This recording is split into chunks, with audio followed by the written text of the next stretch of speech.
बिस्मिल्लाहिर्रहमानिर्रहीम। अस्सलाम वालेकुम प्यारे बच्चों, उम्मीद है कि आप खैरियत से होंगे। दोबारा आपकी खिदमत में हाजिर हूँ।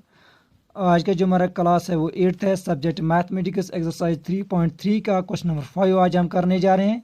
आइए क्वेश्चन नंबर 5 को देखते हैं। क्वेश्चन नंबर 5 है the measures of two adjacent angles of a parallelogram और इन द रेशो 3:2, यानी पैरेललोग्राम के दो एडजेसेंट एंगल्स का जो मेजर है वो 3:2 है।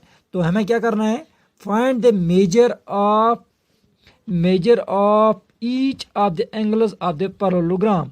हमें पैरेललोग्राम के हर एंगल का मेजर करना है, कौन एंगल कितने डिग्री का है। तो प्यारे बच्चों, हम यहाँ पे एक पैरेललोग्राम बनाएंगे। सपोज हम मान लेते हैं यहाँ पे ये एक पैरेललोग्राम है और इसका हम नाम रखते हैं। यहाँ पे हम इसका नाम रखेंगे ए और ये बी सी डी, यानी हम मान लेते हैं ये एक parallelogram A B C D है।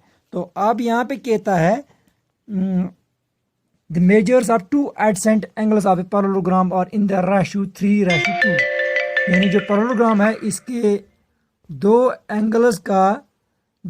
एडजेसेंट एंगल्स का जो रेशो है वो 3:2 है। हम मान लेते हैं यहाँ पे ये एंगल जो है एंगल ए, हम मान लेते हैं ये 3x है और एंगल बी को हम मान लेते हैं ये 2x है।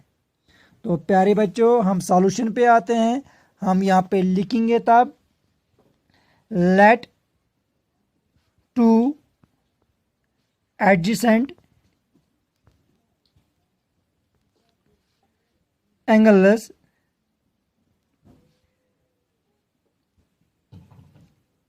A and B of parallelogram ABCD be 3x and 2x। हम मान लेते हैं इसके दो एडजेसेंट एंगल्स जो हैं प्यारे बच्चों, यहाँ पे एंगल ए और एंगल बी जो है ये एडजेसेंट एंगल्स हैं। हम मान लेते हैं जो इनका ये एंगल्स हैं वो 3x हमने मान लिया और ये एंगल बी जो है ये हमने 2x मान लिया। तो अब हम यहाँ पे लिख सकते हैं तब सिंस द एडजेसेंट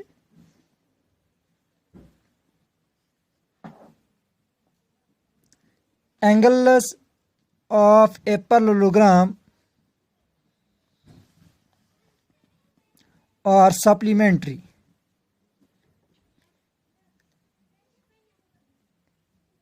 यानी जो पैरेललोग्राम होता है इसके कोई भी दो एडजेसेंट एंगल्स जो होते हैं प्यारे बच्चों वो सप्लीमेंट्री होते हैं, यानी उनका जो सम होता है, जोड़ जो होता है दो एंगल्स का वो 180 डिग्री के बराबर होता है। तब हम कह सकते हैं देयरफॉर हम ये बात तब कह सकते हैं angle A plus angle B दोनों एंगल्स सप्लीमेंट्री एंगल्स हैं, एडजेसेंट एंगल्स हैं। तो इनका जो सम है वो 180 डिग्री के बराबर है। तो प्यारे बच्चों, यहाँ पे हम लिख सकते हैं विच गिव्स एंगल ए की जगह यहाँ पे जो ये एंगल है हमने इसको मान लिया है ये 3x है। हम यहाँ पे लेंगे 3x और प्लस ये एंगल बी की जगह हमने लिया है ये 2x। हम मान लेते हैं एंगल बी जो है इसका मेजर जो है वो 2x है, इज इक्वल टू 180 डिग्री। दोनों एडजेसेंट एंगल्स हैं। तो प्यारे बच्चों, ये बराबर होता है 3x प्लस 2x बराबर होता है 5, which gives 5x is equal to 180 degree. तो इसका मतलब x is equal to 180 degree से हम सब ये इसको डिवाइड करेंगे हम 5 से, यानी लोएस्ट फॉर्म में इसको हम लाएंगे which gives x is equal to x जो है x बराबर आ जाएगा 36 डिग्री के, यानी इसको हमने लोएस्ट फॉर्म में लाया, 5 से हमने डिवाइड किया 180 को। तो प्यारे बच्चों, इसका मतलब x जो है वो 36 डिग्री आया। अब हम यहाँ पे लिख सकते हैं देयरफॉर एंगल ए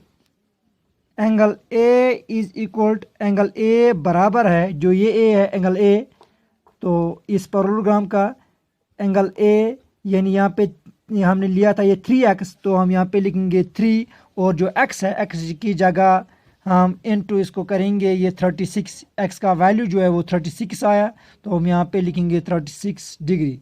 तो प्यारे बच्चों इसका मतलब जो एंगल ए है, angle A is equal to 108 degree. हाँ, तो इसी तरह एंड एंगल बी की बात हो रही है। अब यहाँ पे जो एंगल बी है, एंगल बी हमने मान लिया था, कंसिडर हमने किया था ये 2x है, तो हम यहाँ पे लिखेंगे 2, और जो x है x का वैल्यू आया है 36 डिग्री।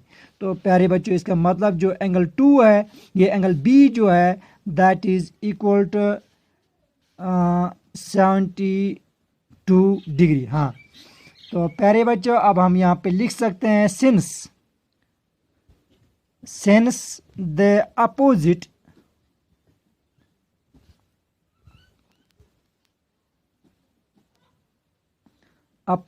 angles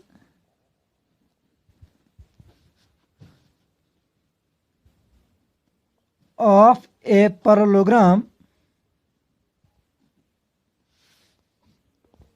are equal। ये बात आप जानते हैं, पैरेललोग्राम कोई भी पैरेललोग्राम अगर हो उसके जो अपोजिट एंगल्स होते हैं वो बराबर होते हैं।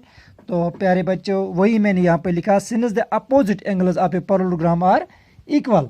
तो तब हम ये बात कह सकते हैं देयरफॉर, यहाँ पे हम लिख सकते हैं एंगल सी ये वाला एंगल है, इसका अपोजिट एंगल ए है, तो हम लिख सकते हैं angle C is equal to angle A. तो प्यारे बच्चों जो एंगल ए है, एंगल ए को हमने निकाला है, एंगल ए बराबर है 108 डिग्री। इसका मतलब एंगल ए जो है ये भी 108 डिग्री है, और एंगल सी जो है ये भी 108 डिग्री है। तो इसी तरह हम यहाँ पे लिखेंगे प्यारे बच्चों, यहाँ पे हम angle D is equal to, यहाँ पे एंगल डी है, इसके अपोजिट एंगल जो है वो बी है, तो पैरेललोग्राम में अपोजिट एंगल्स बराबर होते हैं, तो angle D is equal to angle B जो है वो भी हमने निकाला है, वो 72 डिग्री के बराबर है। तो इसका मतलब angle D is equal to angle B is equal to 72 degree, यानी एंगल डी भी 72 डिग्री है, और एंगल बी जो है ये भी 72 डिग्री है। इसको हमने यहाँ पे निकाला है। तो अब हम यहाँ पे तब लिख सकते हैं hence angle A is equal to 108 degree, angle B is equal to 72 degree. Angle A जो है वो 108 डिग्री है, एंगल बी जो है वो 72 डिग्री है। इसी तरह angle C is equal to 108 degree, angle C जो है 108 डिग्री है। जिस तरह अगर एंगल ए 108 डिग्री है तब एंगल सी भी 108 डिग्री है यहाँ पे। तो इसी तरह एंड एंगल डी जो है, angle D is equal to 72 degree, angle D is equal to angle B is equal to 72 degree. तो प्यारे बच्चों मुझे उम्मीद है आपको ये अच्छी तरह से समझ आया होगा। कल हम क्वेश्चन नंबर 7 पे जाते हैं। थैंक यू, अस्सलाम वालेकुम।